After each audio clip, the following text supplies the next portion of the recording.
welcome to Christine's Corner. I'm here with Dana. I didn't get to catch your last name. Oh, it's Dana Bourque. Dana Bourque. Yep. From Firefly Hollow? Firefly Hollow Brewery, yes. Brewery in Bristol? Yep.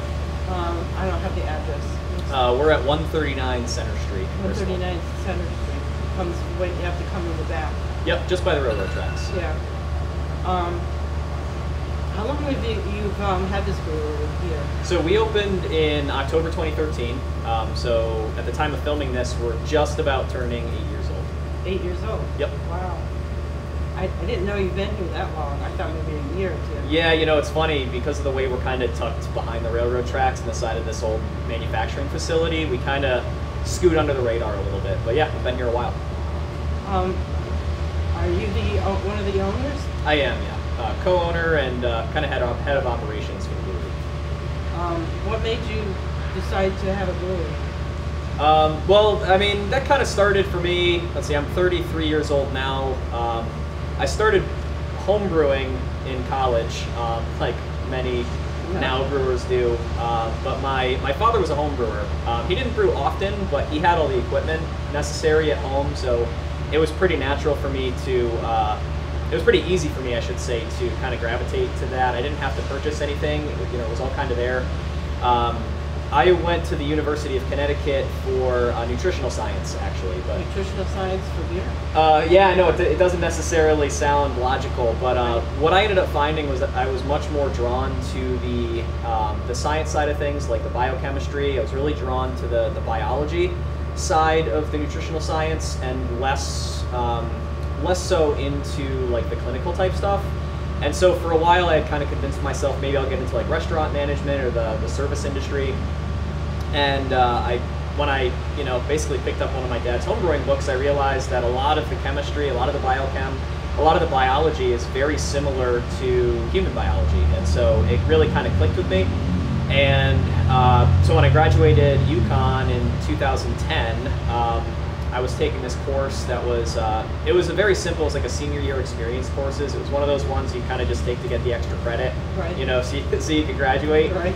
And it ended up being really valuable because one of the assignments was to go out and network with somebody in the field that you want to pursue. And at this point, I knew I wasn't going to go into the clinical side of nutrition, and I thought, hey, I'll go and see if I can get an apprenticeship or an internship at a brewery.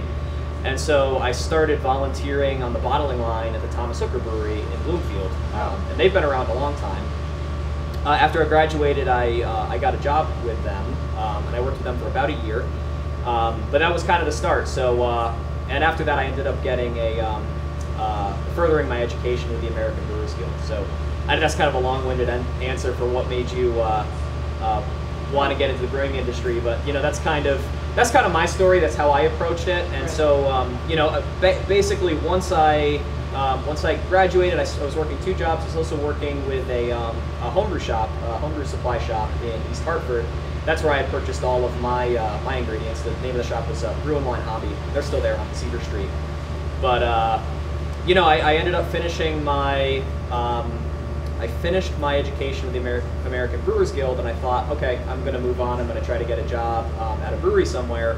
And my now business partners approached me and said, hey, why don't we just do it ourselves? The market looks right for it. So that's how we got here. It seems to be a very lucrative business. It seems like every town got a brewery. Certainly a lot of breweries around. I don't think anyone's driving a Lamborghinis in the beer industry, but it's a good, honest living, and there's goods and bads to it. But all in all, it's great. How did you find funding for this? We are mostly privately funded, but there's we've worked with the SBA here and there. We actually, when we first started, we did something a little unique. Are you familiar with the idea of Kickstarter? Yes. So when we opened up in 2013, we were only the maybe 13th, 14th brewery in the state. So it was kind of like right at the crest of the wave, just before we started seeing like one a month popping up for a few years. Yeah. And so that the idea of having a new brewery in the state, it really took off. And so we thought, let's try to see if we can do some crowdfunding with this. we did a Kickstarter campaign, and we were able to raise, it was nearly $40,000. Wow, that's a good And yeah, so start. we still have our wall of, we call our wall of perpetual thanks. It's, basically one of the reward tiers was to purchase a mug, not a mug, a brick on the wall, and you get your name on the wall, for eternity. Wow. So, Wow. yeah. I know That eternity's sounds a long brick time. on the wall. Yeah. So getting to the how do you make it? Yep. I don't know how much you want to say. How do you want to make it? Yeah, I mean, I can tell you kind of like the basic process that we go through to make beer.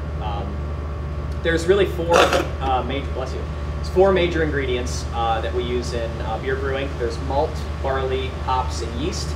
Malt, water, hops, and yeast.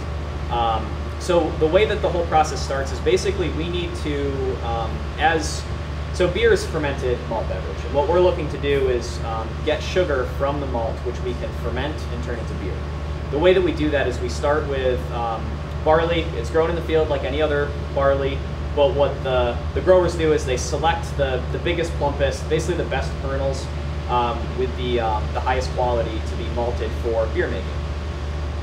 The malting process is basically the process of taking the barley kernel and starting to allow it to sprout, almost like tricking the grain into thinking that it's in the ground and ready to grow into a new plant. But instead of actually growing a new plant, what we want to do is start the biological process of breaking down the basically like the starchy energy reserves in the grain. And what we want to do is kind of start that process, but then stop it. What we do is we lock in these enzymes that are naturally present in barley, that when we mix that later on with water, those enzymes will activate and break down the starchy parts of the grain into a fermentable sugar. So we basically start by mixing malted barley with hot water. We turn starch into sugar, and then we extract the liquid portion of our mash. We leave basically like the husks and the other solid parts of the barley behind. And that gives us this rich, sweet, sugary liquid that we call wort. At that point, we need to boil it to kill off any microorganisms that may cause spoilage in the finished product. And while we're boiling, we also add hops. Hops are a powerful flavoring agent. I'm sure you have heard of IPA. It's one of the most common styles these days. Yes. So, that's an opportunity for us to add hops, which are a powerful flavoring agent, and they also help to preserve the final product. And they also add a little bit of bitterness to balance out the sweetness from the malted barley. At that point, we have this hopped liquid. We send it out to our fermenters after cooling it. We add yeast, and after a couple weeks of fermentation, we basically have beer ready to go. Oh, good. Wow, that sounds like a long process. It is, yeah. On average, any one of our beers takes probably 14 to 21 days for our standard ales. And our lagers, which is more of a cold fermented product, it's a different type of yeast that we use.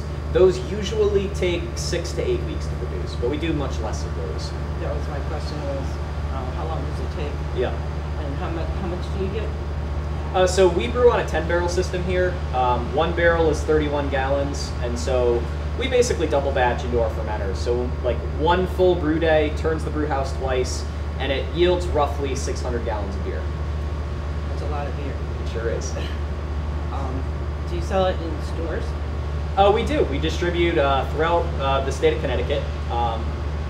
We have a really good presence in Hartford County, as well as Middlesex and New Haven and Fairfield County as well. So we're primarily like centralized, and our brand is most easily found in kind of the more urban areas, but we're doing our best to get out to some of the more rural spots as well. So how many tanks do you have? Tanks, so I have 10 fermentation vessels, and I have 3 bright tanks. And the bright tanks are basically where you send the beer after the fermentation is complete, and that's basically where the beer conditions before it's being packaged. The restaurant, was that here first or second? The restaurant? Well, we don't really have a lot of core food offerings. We have we sell snacks, and we have a hot dog cart where you can get a simple hot dog. But we've talked a little bit about putting a simple kitchen in here, but it's all still kind of on the drawing board. It takes a lot of... Yeah, the idea of running a kitchen is a whole different animal. So if we're going to do it, we want to make sure that we do it right. Yeah. Is anything else you want to tell us? Like, so you were 12th one that was here. Yeah, if memory serves, somewhere in that range. I don't know if it was exactly 12, but yeah. So it's been a wild ride. I think broadly for the Connecticut brewing industry, there's something close to around 100 breweries in the state now. So the whole thing has kind of blown up really over the past 10 years or so, which has been it's been really great for the beer drinker, the consumer, and it's a fun industry to be in. It's good to see some new people kind of getting into the industry as well. Yeah. Did you see your dad or your grandfather that started the business? It was my father. Your father. Yeah. So you learned a lot, and you had a lot of equipment from them. Yeah, it was mostly, so that was basically from when I was brewing at home, kind of experimenting on the home side of things. Right. And then, obviously when we opened up the brewery, we purchased some much larger equipment. Yeah, of course. Yeah. So can you show us? Yeah, I'd love to. Okay. Okay, so you have different flavors of beer, Brewers? Yes, we sure do. We have, is it seasonal that you're made, or? It's a little bit of everything. We have a few core brands that we run throughout the entire year, but we certainly have some seasonal products that we release every year. So right now is kind of pumpkin and Oktoberfest season, so I didn't bring it out here to sample, but we do have our pumpkin spice, what we call creamer. That's a big seasonal product for us, and in the summertime we run some lighter beers, some more refreshing kind of crisp, easy drinking stuff. But then throughout the rest of the year, we have also some kind of core brands, and one that I have for us here is called Coneflakes. We've been making Coneflakes almost since we opened. This is a double IPA, and it is about 7.5% alcohol, 7.7%, and it's brewed with a very high concentration of hops. So we use some very flavorful hop varieties grown in the United States as well as Australia, namely Mosaic and Galaxy are kind of the two primary hops in this beer, but we have quite a few others as well. So what's kind of the defining feature of double IPA is the really hop-forward characteristics that we get. So this beer is loaded with some bitterness. There's some pine and really like strong grapefruit resiny flavors. What I'll do is I'll pour it out so you can see what it looks like, and then we can try just a little bit. And like I said, we first brewed Coneflakes, man, it must have been not long after we opened in 2013, 2014. I think maybe the first batch was at the end of 2013. So notice we have kind of a nice light orange hued color. Yeah. The aroma is very bright and citrusy, a little bit piney. Yeah. Cheers.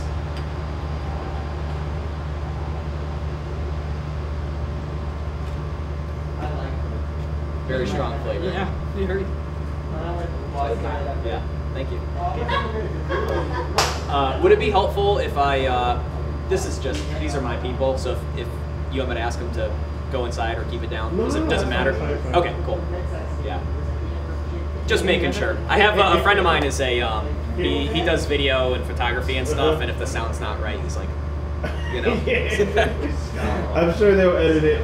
Yeah, cool. All right. So I guess we'll move on to the next one.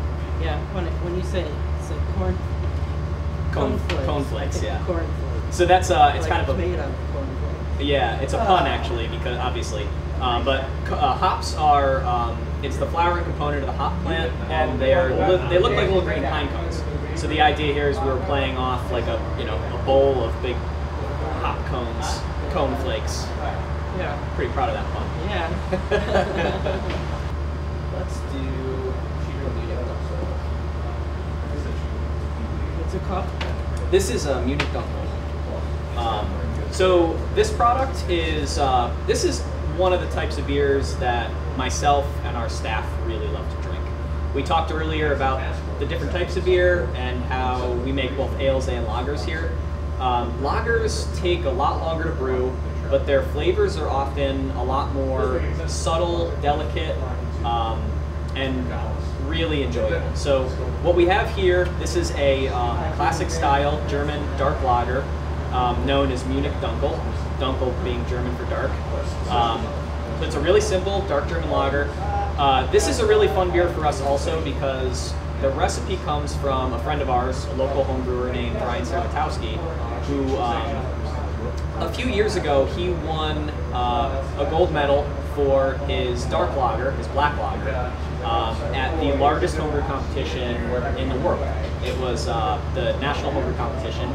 He won a gold medal for this beer, and he approached us, and basically we had a conversation and we decided we were going to enter the Great American Beer Fest Pro-Am competition.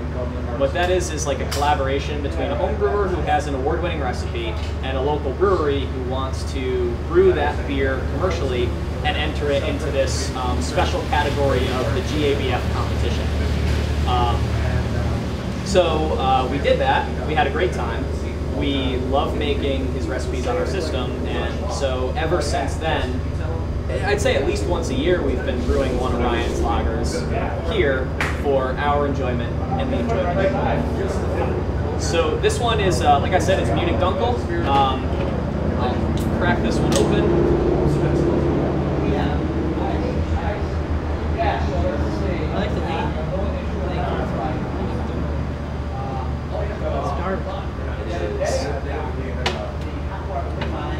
So you'll notice this is got a nice kind of garnet, chestnut hue to it. You'll also notice that these beers are generally perfectly clear. You can see straight through there. And like I said, these are some of my favorites. They're smooth. When you taste it, you'll notice a lot of like toasty, lightly roasted, there's hints of coffee, dried fruit, toasted malt, caramel. You might get a little bit of like kind of a figgy characteristic. So cheers. Cheers.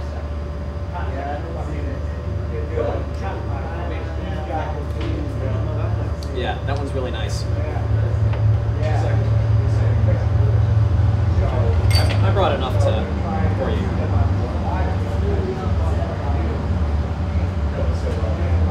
One for the camera guy, right? Yeah. Thank you. Thank you. All right.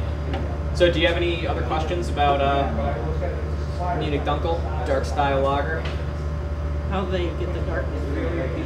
So this is, the color comes from the types of malts that we use. We talked about what malt was earlier, but the reality is when it's at the malt house, they have control over the types of flavors they're going to get from those grains. We really have two different types of grains that we use in the brewery. We have base malt and we have specialty malt or specialty grains. The base malt is generally going to compose, you know, maybe 85 to 90% of the total grist, the total weight of the grain going into the beer. And the other 10 to 20% is going to be what we call specialty grains. Those grains can be roasted, toasted, caramelized. They can have all kinds of special treatments done to try to capture certain flavors. And so with this beer, we use some darker toasted malts as well as some roast. So basically, I like to think about specialty malts kind of as, it's kind of like cooking toast. You know, you put it in the toaster, if it's in there for just a minute, you know, it comes out, it's still a little soft. It's not too much different than when it went in. That's maybe equivalent to like our base malts.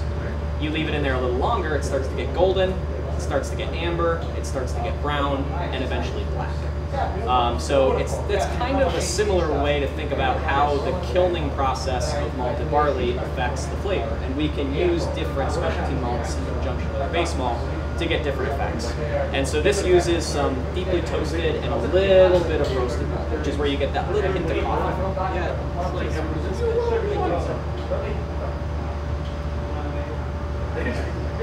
Like I said, that's one of my favorites. So I guess we can move on to the last beer here. Time. So you got like 4 or 5 minutes? Cool. Alright, so the last beer I want to talk to you about is from our, what we call our artistry series. And you'll notice the label on there is pretty cool. There's a lot going on. Yeah. So this series was one that we put together. It's a collaboration with local artists. The majority of, we've only have 4 of these done, but of the 4 that we've done, 3 of them have been drawn by local tattoo artists. So it's kind of a cool way for us to showcase the work of some other local artisans. This most recent one was done by Chad Lockhart at Harford County Tattoo right here in Bristol. And the design is, I think it's super great. It's a skull basically with a squid or octopus holding some tattoo needles. So, pretty neat. Yeah, we need to take it down. Yeah, take a gander. That's awesome. Thank you. And so this beer is a hazy double IPA. This uses a lot of hops like Coneflakes does, but it doesn't use. We basically boil them for different amounts of time, or we add them at different points in the process. We try to get less bitterness and more of like the really fruity flavors that hops can offer. So this uses a blend of some hops from New Zealand as well as hops from, actually it might be all New Zealand. Topaz, this is, Topaz, Matoika, and Nelson Sauvin hops. So that comes from Oceania. It's all New Zealand and Australian hop varieties. So you get a lot of really nice tropical fruit, almost like rich pineapple flavors. And this one we just canned yesterday, so it's super fresh. And you'll notice we also use a portion of unmalted grains that add a very specific haze to the beer that really accentuates those juicy hop flavors. Yeah, it's kind of like a really hazy, almost milky color. Yeah. But that's really locking in all the flavor. Can't forget our guy behind the camera.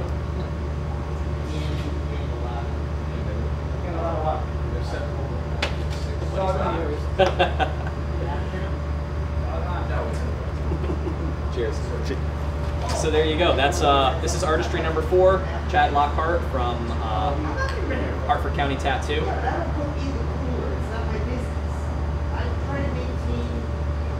And yeah, there's a lot of just like ripe, really ripe mango, almost pineapple. Some kind of white grape and pine flavors in there too. Really intense. And so these are really fun beers to make. In the past few years, IPA, specifically this like hazy IPA, this hazy juicy kind of IPA style has become really popular. So this is kind of our tribute to that. And what I should say is every single one of these beers that we make, it features a different artist, and the beer inside is a little bit different. So we usually will change up the grain bill a little bit, the malt profile, or we'll change up the hopping, so that we have, we're either featuring different hop varieties or adding them at different points in the process to try to capture different flavors. Oh. It's very good. Thank you. Yeah, nice variety. Yeah. Of the 3, what was your favorite? The one, yeah, the Dunkel. Dunkel, sorry. Tends to be my favorite as well.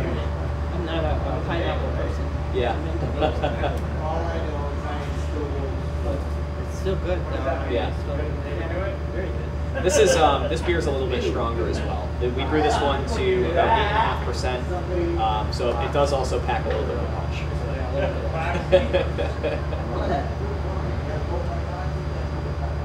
Well, thank you very much. Maybe you can bring us inside and show us, take some pictures of that. I'd love to.